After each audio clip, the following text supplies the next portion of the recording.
안녕하세요. 오랫동안 고민을 하다가 사연을 올려봅니다. 남들과 다를 바 없이 행복한 연애를 하고 적기에 남들 다 결혼하는 나이에 저도 알맞게 결혼을 했어요. 그래서 30 중반까지는 별 탈 없이 인생에서 어려운 것도 없고 딱 그렇게 알맞게 살아왔지요. 그러다가 결혼을 하고 나서 시댁을 만나고서부터 인생이 배배 꼬이게 되었답니다. 시부. 말로만 들어도 치가 떨리는 시부 때문에 남편과도 참 많이 싸우고 저도 참 속상했어요. 시아버님은 공무원 출신이셔요.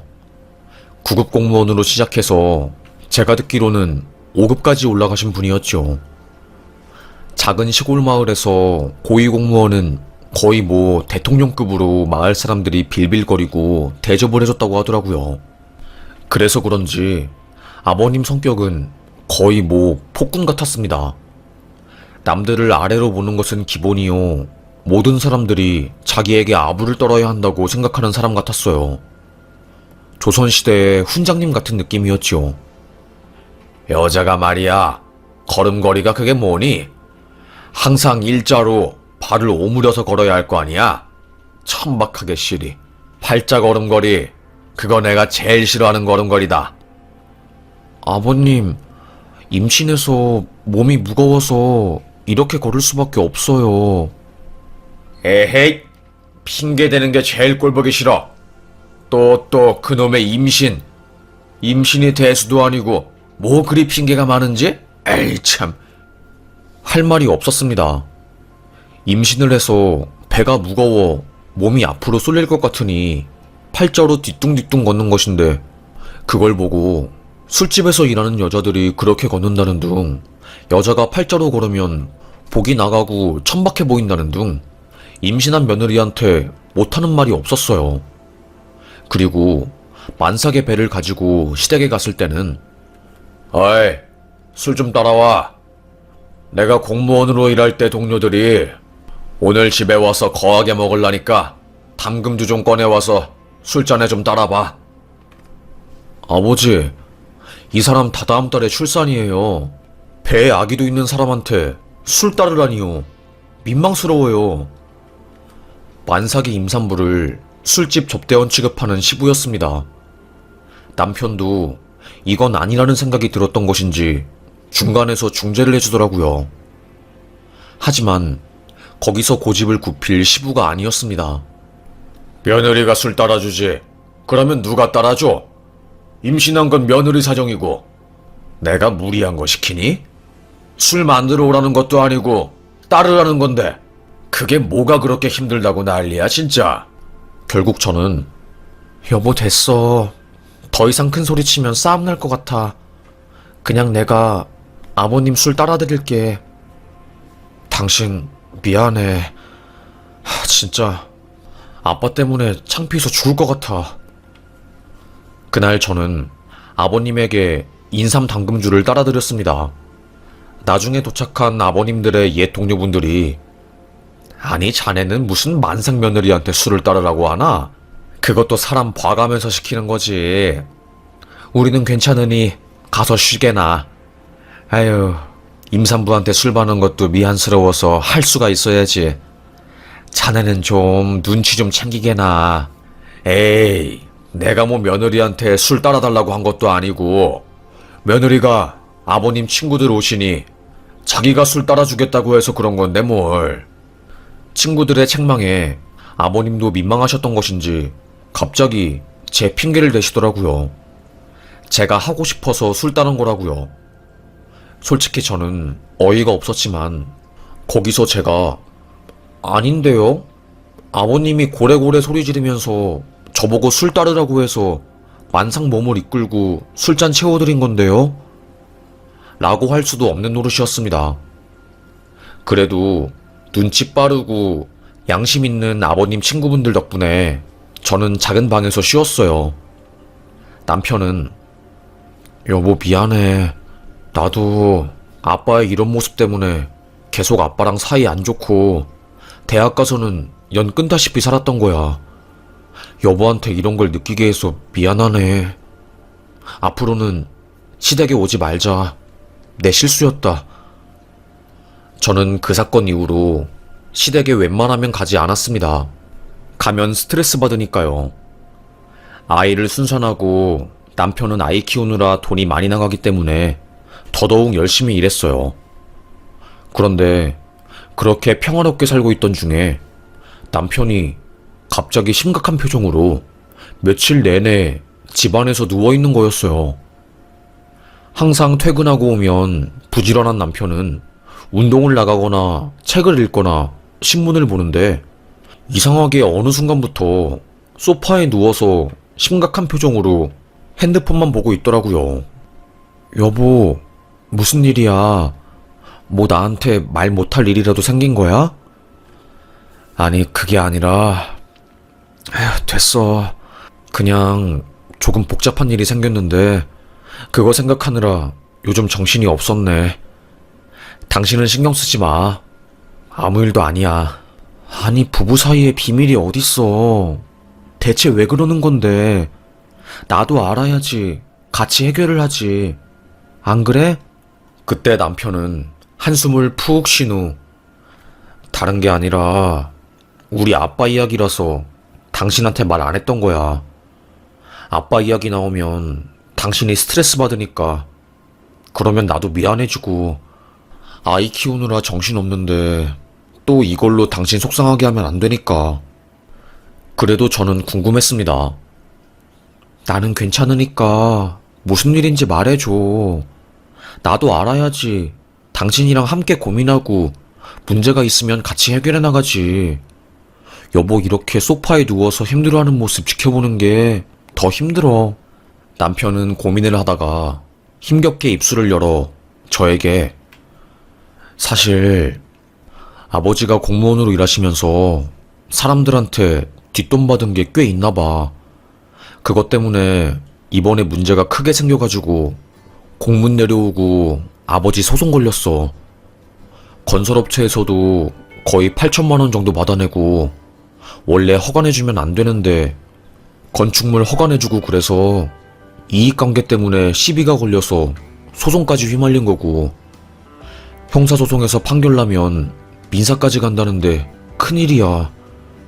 아버지 그래서 공무원 내려놓고 지금 소송 준비하고 있는데 돈도 들고 그렇다네. 뭐? 저는 너무 놀랐습니다. 아버님이 결국 마을 사람들한테 갑질을 한 게 쌓이고 쌓여서 펑 하고 터져버린 것이었죠. 그럼 어떡해? 큰일 났네? 그러니까 아빠가 급하니까 1억 빌려달라고 대충 그 건설업자들한테 뒷돈 받은 거 다시 돌려주고 합의하려고 하는데, 그 돈을 다 써버려서 지금 돈이 없다고 나한테 손을 벌리는데 어떻게 해야 할지 모르겠네. 지금 우리 수진이 태어나고 정신 없잖아. 돈도 없고. 이러다가 아빠 감옥 가면 나도 마음이 무거울 것 같아서 이리저리 돈 빌리려고 하는데 택도 없네. 그 이야기를 듣고 저도 고민이 이만저만이 아니더라고요. 아버님이 지은 죄니까 아버님이 책임지는 것은 맞지만 남편까지 그 사건 때문에 신경 쓰느라 정신이 없으니까 저도 뭐 어떻게 할지 잘 모르겠고 심란했어요. 친정에 가서 얼굴이 잿빛인 상태로 축 처져 앉아있으니 아버지께서 저에게 한마디 하시더라고요. 아니, 왜 집에 왔는데 안색이 그렇게 잿빛이야, 우리 딸. 이쁜 우리 딸, 무슨 일이라도 있어? 아빠한테 말 못할 일이라도 생긴 건가? 아니야, 아빠. 걱정하지 마. 뭐 살다 보면 기분 안 좋은 날도 있잖아. 내가 요즘 좀 그런 것 같아. 우리 딸이 육아하느라 많이 지쳤구나. 에휴, 그래. 그럴 수도 있지. 그래도 시간 지나면 힘든 건 싹 다 잊히고 나중에는 좋은 기억만 남더라. 아빠가 살아보니 인생이라는 게 그렇더라고. 아빠는 제 속도 모르고 위로의 말을 건넸어요. 저는 아빠의 그런 위로의 말이 귓가에 하나도 들어오지 않았습니다. 시아버지가 감옥에 갈 수도 있는 심각한 상황이었으니까요. 저희 부부는 할 수 있는 게 없으니까 그저 일이 잘 풀리기만을 기도하면서 가만히 시간이 흐르기를 기다리는 수밖에 없었습니다. 그런데 세상에, 몇 개월 뒤 남편이 이상하게 아침마다 출근을 늦게 하더라고요. 여보, 오늘 9시까지 가야 하는 거 아니야? 이렇게 늦게 나가도 돼? 아, 오늘 출근 늦게 하는 날이야. 걱정하지 마. 그런데 기분이 이상하더라고요. 늦게 출근하는 것도 하루 이틀이지. 맨날 집에서 10시, 11시에 나가니까 슬슬 남편이 수상했습니다. 여보, 나 출근하고 올게. 수진이 잘 돌보고 있어? 알겠어. 잘 갔다 와. 남편이 출근을 한다고 나간 그때 저는 남편의 뒤를 밟았습니다. 그날 도우미 아주머니께서 아이를 돌봐주러 오시는 날이었고 1시간만 아이를 아주머니께 맡기고 남편을 따라 나섰지요. 역삼역으로 가야 할 남편은 지하철을 타지 않고 집 근처에 있는 공원 벤치에 눕는 겁니다. 그리고서는 넥타이를 풀어헤치고 편의점에서 산 삼각김밥을 우걱우걱 먹더라고요. 아니, 이 사람이 왜 출근을 안 하고 공원에서 삼각김밥을 먹고 있어? 뭐야? 기분이 쎄했습니다. 뭔가 일이 잘못되어 가는 것을 직감적으로 느꼈어요. 삼각김밥을 다 먹은 남편은 그 옆에 있는 구립도서관에 들어가서 책을 읽더라고요. 저는 느낄 수 있었지요. 이 사람 실직했나? 회사에서 잘렸나? 라고요. 다시 집에 들어간 저는 심란한 마음을 숨길 수 없었습니다. 도우미 아주머니께서 사모님, 무슨 일이 있어요? 왜 그렇게 표정이 안 좋아요? 그러게요. 무슨 일이 생긴 것 같네요. 도우미 아주머니는 무슨 일인지는 모르겠지만 너무 표정이 안 좋아 보이셔서 걱정되네요. 수진이는 오늘 저랑 잘 놀았어요. 애가 순해서 저도 돌보기 쉬운 것 같아요. 모쪼록 사모님, 근심 걱정되는 일들은 잘 해결되길 바라요. 그렇게 도우미 아주머니까지 집에서 나가시고 저는 집에 아이와 함께 둘이 남아 있었어요. 시간이 지나서 저녁이 되었을 때 남편이 집에 들어왔습니다. 여보, 나왔어. 아, 오늘 일이 정말 많아서 힘들었네. 정신 하나도 없었다니까. 저는 속으로 뻥치지 마. 당신 도서관 가서 책 읽고 공원에서 삼각김밥 먹으면서 시간 때우다가 집에 온 거잖아. 라고 생각했지만 저도 태연하게 오늘 힘들었지? 수고 많았어. 하고 저녁밥을 차려줬어요. 그날 밤 남편이 깊게 잠들었을 때 저는 남편의 핸드폰을 뒤졌고 그때 알게 되었어요. 남편이 퇴사했다는 것을요. 아버지, 퇴직금으로 5천만 원 받은 거 지금 보냅니다. 어떻게 합의 좀 잘해봐요. 저도 안사람한테 퇴사한 거 말 못했어요. 신용이 안 좋아서 제 이름으로 대출도 안 나오고 요즘은 이유 없으면 대출도 잘 안 해주니까요. 에휴. 알고 보니 남편은 아버님 형사사건 합의금 마련하고 소송비용 보태주기 위해서 저 몰래 퇴사를 해서 퇴직금을 시부에게 준 겁니다. 저는 말로 표현할 수 없는 배신감과 화가 치밀어 올랐어요. 참지 못하고 자고 있는 남편을 깨웠습니다. 당신, 이거 어떻게 된 일이야? 나 몰래 퇴사를 하면 나랑 우리 애는 어떻게 살라고? 어쩌자는 거야? 펑펑 우니까 남편도 놀라서 여보, 그거 어떻게 알았어? 뭐야? 무척이나 당황하더라고요. 저는 다 말했죠. 요즘 당신이 늦게 출근해서 수상한 마음에 뒤를 따라가 봤다. 그래서 다 알게 되었다. 문자도 확인했다. 라고 하면서요. 남편은 식은땀을 삐질삐질 흘리면서 미안해. 나도 대책 없지. 금방 이직할 수 있을 줄 알았는데 그것도 힘들고. 그래서 남편이 요 몇 달간 생활비를 못 준 거였어요. 당장 다음 달이면 제가 모은 돈도 다 떨어져서 애기 분유 살 돈도 없으니 저는 발등에 불이 떨어졌습니다. 결국 아빠한테 모든 것을 말하고 손을 뻗었습니다. 항상 나의 편.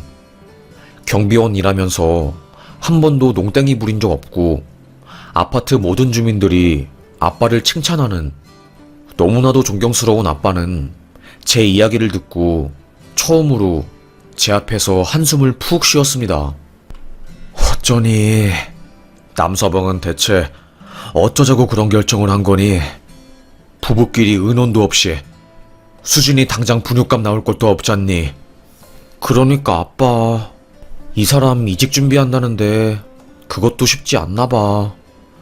진짜 무슨 생각으로 퇴직까지 한지 모르겠어. 에휴, 속이 터진다 터져. 그날 저녁 아빠는 저와 남편을 집에 불렀고 서류 하나를 쓱 내밀었어요. 일단 수진이 분유값은 벌어야 하니까 여기 들어가서 일이라도 해라. 아빠가 내민 서류는 아빠 명의로 되어 있던 작은 상가에 있는 가게였던 겁니다. 그 가게 주인이 월세 계약이 끝나고 가게를 다른 사람에게 넘긴다고 인수 준비를 하고 있었는데 아빠가 그분에게 부탁해서 그 가게를 저희 부부한테 넘기게 한 거였어요. 아버님, 죄송합니다. 사위가 되어서 잘해드려야 하는데 이렇게 신세만 지고. 에휴, 솔직히 말하면 지금 자네가 너무나도 밉네. 자네가 내 딸 데려갈 때 평생 행복하게 해주겠다고 했으면서 이게 대체 무슨 일이냐 무슨 일이야. 우리 수진이랑 내 딸 굶으면서 살 수는 없으니 내가 자네한테 이 가게 넘기는 거니까 당분간은 이 가게 하면서 살아봐. 사돈한테는 말하지 말고. 아버님, 정말로 감사합니다. 너무너무 감사합니다. 저희 남편은 고개를 푹 숙이고 닭똥 같은 눈물을 주르륵 흘렸어요. 아무래도 자존심도 상하고 창피했겠지요. 여튼 그렇게 아빠의 도움으로 인해서 남편은 다시 일을 할 수 있게 되었고 시댁에도 일자리 구했다고 적금 털어서 가게 하나 구해서 일하고 있다고 말했다고 하더라고요. 아버님도 우리 아들은 역시 어디서든 살아남는다고 아주 진실도 모르고 자랑스러워했고요. 그렇게 남편은 아빠의 건물에서 일하고 있었고 아버님은 저에게 공무원 자격 박탈당한 거 말하지도 않고 뻔뻔하게 고위직 공무원 행세를 끝까지 하면서 인생을 살고 있으셨습니다. 그런데 그때 일이 터지고야 만 거였어요. 그날은 저와 아빠가 단둘이 만나서 막걸리집을 간 날이었어요. 남편이 수진이를 봐주기로 했고 저도 모처럼 육아에서 자유로워진 날이었죠. 술잔을 기울이면서 아빠와 담소를 나누던 중 어이 하는 소리가 들리는 겁니다. 뒤를 돌아본 순간 제 눈에 들어온 사람은 바로 시아버지였어요. 깜짝 놀랐습니다. 술에 떡이 되어가지고 시아버님은 제 옆으로 쑥 앉더라고요. 아버님, 아니 여기는 어떻게 오셨어요? 뭘 어떻게 오긴 어떻게 와. 여기 사장님이랑 내가 옛날부터 알던 사이이고 이 사장님 사업 시작할 때 내가 뒤를 엄청 봐줬어. 고위 공무원이니까. 하하하하. 아버님의 존재가 너무너무 불편했습니다. 마치 가시방석에 앉은 것 같은 기분이었어요. 아버님은 술에 취해서 할 말 못할 말 구분을 못하고 아주 망언을 쏟아부었습니다. 아니 사돈은 경비원으로 일하신 지 얼마나 되었습니까? 저는 퇴직하고 나서 바로 일구해서 꽤 되었지요. 제가 집에 가만히 있는 성격이 아니라서 그래도 주민들이랑 인사 나누고 화단 가꾸고 소통하는 경비 일이 참 잘 맞더라고요. 다행히 제가 운이 좋아서 주민들 모두 따뜻한 분들이라서 일하는 것도 편하고요. 아빠의 말을 들은 시부는 비웃듯이 실소를 터뜨렸고 아빠는 물음표 가득한 표정을 지으며 시부를 쳐다보았어요. 뭐 말이 좋아 경비원이지. 그거 그냥 집 지키는 개 아닙니까? 외부인이 들어오면 짖고 주인 오면 꼬리 살랑 흔드는 개랑 경비원이 다를 게 뭐 있겠습니까? 순간 가게는 싸늘해졌습니다. 어찌나 큰 소리로 그 말을 한지 가게 안에 있는 직원들과 손님들이 전부 시부를 쳐다보았고 우리 아빠는 큰 충격을 받은 듯한 표정으로 사돈을 째려보았어요. 아이고 무서워라. 월월월 짓기라도 할 작정이신가 봅니다. 표정이 아주 살벌해서 뭐 제가 뭔 말을 할 수가 없겠네요. 아빠는 화가 나서 사돈 말이 좀 심하네요. 월월월. 술에 취한 시아버지는 개 흉내를 내면서 끝까지 아빠를 약올렸고 저는 참을 수 없어서 아버님 지금 뭐 하시는 거예요? 아무리 아버님이 술 드셨다고 해도 그렇지 선은 지켜야 할 거 아니에요. 대체 이게 뭐냐고요? 이건 아니죠 아버님. 우리 아빠가 만만하세요? 경비원이라는 직업 그렇게 무시해도 되는 직업 아니에요. 제가 큰 소리를 치자 가게 안이 시끄러워졌고 직원들이 와서 말렸어요. 시부를 끌고 나갔고 저는 서러움에 갑자기 감정이 북받쳐서 펑펑 울고야 말았지요. 아빠, 나 이혼할 거야. 이딴 집안에서 못 살아. 어떻게 아빠를 그렇게 무시할 수 있어? 나 진짜 아빠 마음에 상처 준 시부 절대로 용서 못해. 아빠는 눈을 질끈 감고 일단 집으로 가자 하고 저의 손을 잡고 택시를 탔습니다. 택시 안에 흐르는 적막감. 아빠는 꽤나 충격을 받으셨던 것인지 입술이 미세하게 파르르 떨렸어요. 그걸 지켜보고 있는 저도 마음이 찢어질 듯이 아팠지요. 아빠는 그 말로 인해서 충격으로 우울증 약까지 먹으시고 한동안 무기력증에 빠져서 아무것도 할 수 없으셨어요. 저는 집에 가자마자 남편한테 당신 아버님 해도 해도 너무한 거 아니야? 당신이 지금 일하는 거 우리 아빠 덕이라고 하면 당신 아버님이 뭐라고 할까? 시부가 우리 아빠한테 뭐라고 한지 알아? 경비원 일하는 거 그거 그냥 집 지키는 개 아니냐고 하더라고. 이게 말이 돼? 진짜 화딱지 나서 미칠 것 같아. 나 이대로는 못 살아. 내가 참는 것도 한두 번이지 이렇게는 못 산다고. 몇 년 동안 시부한테 들었던 막말들, 만삭에 술 따르던 일 등등 모든 게 쌓여서 결국 팍 하고 터져버렸습니다. 저는 참을 수 없는 브레이크가 고장난 폭주기관차 같았어요. 남편에 대한 불만도 터지고 말았지요. 당신이 나 몰래 퇴직해서 그 퇴직금으로 아버님 고소비용 된 거 그것도 불만이야. 속 터져. 내 친구들이 그 이야기 듣고 당신이랑 이혼 안 하고 대체 그동안 뭐 했니? 어쩔 거야? 아까운 내 인생 어쩔 거냐고. 아이 참, 왜 옛날 이야기까지 들먹이고 그래. 내가 미안하다고. 미안해. 왜 또. 남편은 제가 상처받은 그 일을 그저 옛날 이야기 취급할 뿐이었어요.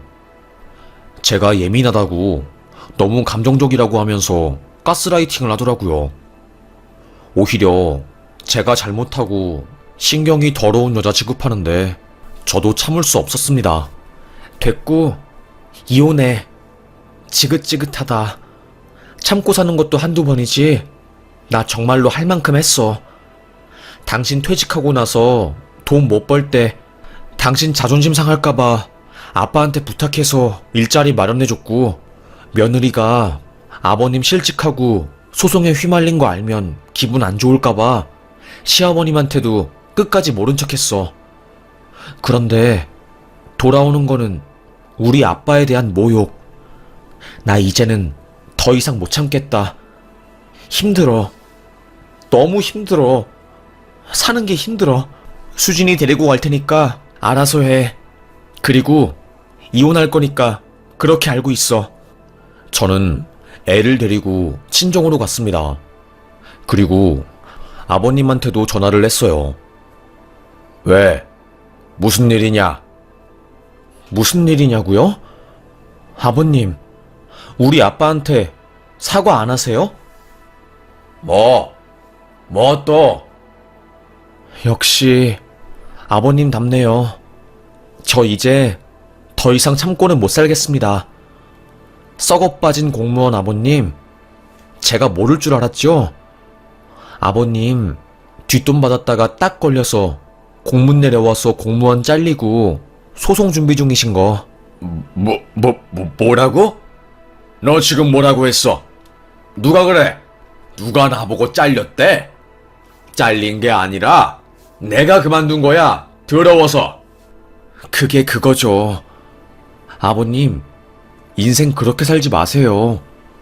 아버님 소송할 때 돈 없어서 아들한테 돈 빌렸잖아요. 그 돈 어디서 나온지 아세요? 본인 인생 위해서 아들이 잘 다니던 직장도 그만두게 만들고 돈 못 벌어서 우리 아빠 돈까지 아버님한테 보내드린 거예요. 그리고 제가 사실 하나 말해드리자면 아드님 다른 직장에 취업한 게 아니라 우리 아빠 건물 가게에 들어가서 장사하고 있는 거예요. 알지도 못하면서 우리 아빠 경비원이라고 무시하시고 제가 그래서 어이가 없는 거예요. 너 뭐라고 했어? 어? 아버님은 불같이 화를 냈습니다. 어디서 며느리 주제에 바락바락 기어오르냐고 하면서 또 조선시대 훈장님처럼 소리를 빡 지르더라고요. 저는 전화를 탁 끊어버렸습니다. 그리고 3시간 뒤 갑자기 저희 친정집 문에서 쾅쾅쾅 소리가 났어요. 놀란 저는 인터폰을 열어서 밖에 서 있는 사람 얼굴을 보았고 그 사람은 바로 시아버지였습니다. 문 열어. 당신 딸 교육을 어떻게 시켰길래 시아버지한테 며느리가 전화해서 바락바락 소리 지르고 따지고 기어올라? 어? 나와. 바깥 사돈 나오라고. 아버님은 미친 사람 같았습니다. 뭐에 홀린 듯이 열받아서 저희 집 문을 부수려고 했어요. 저는 인터폰에 있는 그 장면들을 전부 다 찍었어요. 그리고 경찰에 전화를 했죠. 괴한이 저희 집에 들어오려고 난리치는데 빨리 와서 체포해주세요. 안에 어린아이가 있어서 위급합니다. 경찰이 오기 전에 옆집에서 아파트 보안요원을 불렀고 시부는 보안요원에 의해서 제지되었어요. 얼마 지나지 않아서 바로 경찰이 집에 찾아왔고 그제서야 아빠와 저는 집 문을 열어주었습니다. 아빠는 경찰에게 이 사람이 제 사돈 되는 사람입니다. 딸은 지금 사위랑 이혼 소송 중이고요. 밖에서 소리 지르면서 욕하고 대문을 찌그러뜨렸으니 모욕죄랑 재물손상죄로 고소하겠습니다. 그때 시부는 소리를 바락바락 지르면서 당신 미쳤어? 어디서 경비원 주제에 고위 공무원한테 소송을 걸어? 응? 아빠는 피식 웃으면서 시부의 얼굴에 종이를 팍 던졌어요. 이게 뭔지 아시오? 내가 당신 아들한테 내어준 가게예요. 이 작은 상가 명의가 내 명의로 되어 있어. 고위직 공무원인데 돈 없어서 뇌물 받고 지역사회 개판낸 쓰레기 주제에 경비원 무시하는 거요? 그렇게 잘난 공무원인데 왜 경비원보다 돈이 없고 아들한테 돈 빌려달라고 빌빌거려서 내 딸 가정 파탄 낸 거요. 내가 알기로는 형사랑 민사소송당해서 법원에 출석하고 난리친 걸로 알고 있는데, 아빠가 그 말을 하니까 시부는 창피했던 것인지 더 고래고래 떼를 쓰더라고요. 경찰은 이렇게 계속 소리 지르시고 저희한테 난리치시면 업무방해죄로 벌 받으십니다. 결국 아버님은 경찰서로 끌려가게 되었고, 거기서 우리 아빠는 고소장을 썼어요. 아버님은 결국 자기 무덤을 자기가 판 꼴이 되어버린 거였습니다. 그래, 고소해봐, 해보라고 하면서 큰 소리 떵떵 칠 때는 언제고, 아빠가 진짜로 고소장을 날리니 물에 빠진 강아지 마냥 깨갱하더라고요. 그리고 아빠는 사위에게 전화해서 남서방, 짐 빼. 가게에서 짐 빼고 당장 나가. 자네 같은 사위는 필요 없다네. 결국 아빠는 사위에게 구해진 가게에서 사위 짐을 빼버리고 다른 사람에게 가게를 내주었어요. 시아버지 때문에 남편은 직장도 잃고 가게에서 일자리도 뺏긴 거였죠. 아주 꼴 좋았습니다. 우리 아빠가 해주는 것을 당연하게 알고 감사하다는 인사도 제대로 안 했던 남편의 최후는 아주 비참했으니까요. 그렇게 저는 이혼 소송 끝에 결국 그 사람과 헤어지게 되었고, 가정법원의 판결로 수진이, 제 딸은 제가 양육하는 것으로 마무리가 되었습니다. 얼마 전에는 양육비를 전 남편이 계속 안 보내주길래 압류 신청을 걸고 또다시 분쟁에 들어갔네요. 아직 한국은 양육비 안 준다고 해서 직접적으로 형벌 내릴 수 있는 게 없어서 아쉽긴 해요. 그리고 나중에 들어보니까 아버님 결국 뒷돈 받고 뇌물죄로 징역형이 떨어졌다고 하더라고요. 합의에도 실패하고 피해 보상도 못했으니 당연히 양형요소에 참작이 안 되었고, 집행유예 받은 거 징역형이 나왔다고 합니다. 그리고 같은 시기에 저희 집에 와서 난동을 부린 것까지 해서 재판부에 제대로 지킨 거였죠. 아이고, 아주 그 이야기를 들으니까 속이 시원하더라고요. 아빠는 이래서 부정적이고 마음이 사악한 사람이랑은 말을 섞어선 안 돼. 우리 딸은 그런 나쁜 놈을 시부로 만나서 속이 터져도 꾹 참으면서 사느라 속병이 났지. 아이고, 불쌍한 내 딸내미. 우리 딸내미. 아빠, 나 이제 괜찮아. 속 터질 뻔한 거 시원하게 다 비워낸 것 같아. 수진이도 내 품에 있고 전 남편이랑도 이제는 더 이상 엮일 일 없으니까 좋네. 그리고 시부도 통쾌하게 벌 받았으니까 나는 그걸로 됐어. 다만 아빠가 시부 때문에 상처받은 것 같아서 그게 좀 걱정이 될 뿐이지. 아빠는 괜찮다. 다만 처음에 충격을 좀 받긴 받았는데, 그런 놈들은 천성이 그렇게 못됐으니 그냥 무시하면 될 것 같다. 아빠는 다행히 마음의 상처를 극복하시고 다시 경비 일을 열심히 하게 되었습니다. 사람 겉모습만 보고 무시하면 이렇게 큰 코 다치는 것 같아요. 있을 때 잘하지. 직업만 가지고 사람 개무시를 하니까 결국 이런 일이 생긴 것 같네요. 왜 이런 말이 있잖아요. 백화점에서 가장 허름하게 옷 입고 슬리퍼 신는 사람이 진짜 VVIP라고요. 바보 같은 사람들은 겉모습만 보고 사람을 평가하지만, 진짜 진또배기인 사람은 사람의 내면을 보고 그 사람이 어떤 사람인지 평가하고 대우해주는 것 같습니다. 저는 이번 사건으로 이 사실을 절절하게 깨달았네요. 겉으로 보기에는 5급 공무원의 잘나가는 고위직 사람인 것처럼 보이는 저희 시부는 알고 보니 아무것도 없는 빈 깡통 인생에 각종 소송에 휘말려서 힘들게 하루하루 사는 사람이었으니 말이죠.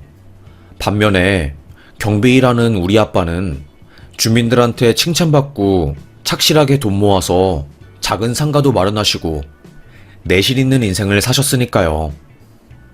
그렇게 시부가 결국 벌을 받고 전 남편도 결국에는 못된 행동을 한 대가를 받은 것 같아서 마음이 가볍습니다.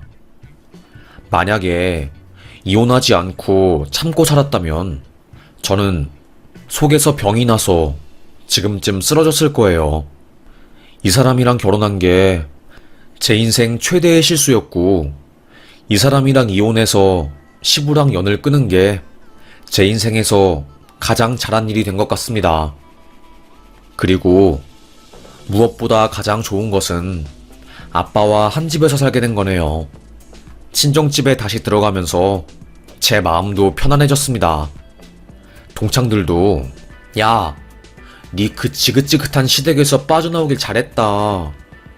우리가 들어도 만상 며느리한테 술 따르라고 소리 지른 아버님 정상 아니야. 잘했어. 진짜 잘했고 또 잘됐다. 진짜 잘됐다.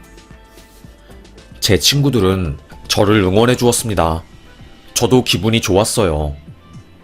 그래도 이혼 소송이라는 게 참 힘든데 주변에서 저를 도와주고 제 마음을 잘 살펴준 덕에 제가 용기를 낼 수 있었네요. 이혼이라는 게 법적으로 절차를 밟아야 하고 쉬운 일은 아니기에 힘든 과정이었지만 다 지나고 나니까 제일 잘한 선택이었다는 생각이 드네요. 제가 살기 위해서 이혼하다 보니까 이혼하길 참 잘했다는 생각이 듭니다. 혹시라도 이혼을 생각하고 있지만 두려워서 못하시고 있는 분들에게 조금이나마 저의 이야기가 용기가 되길 바라면서 저도 어찌 보면 치부라고 생각할 수 있는 저의 인생 이야기를 꺼내보게 되었네요. 그럼 저의 이야기를 이렇게 끝까지 들어주셔서 정말로 감사합니다.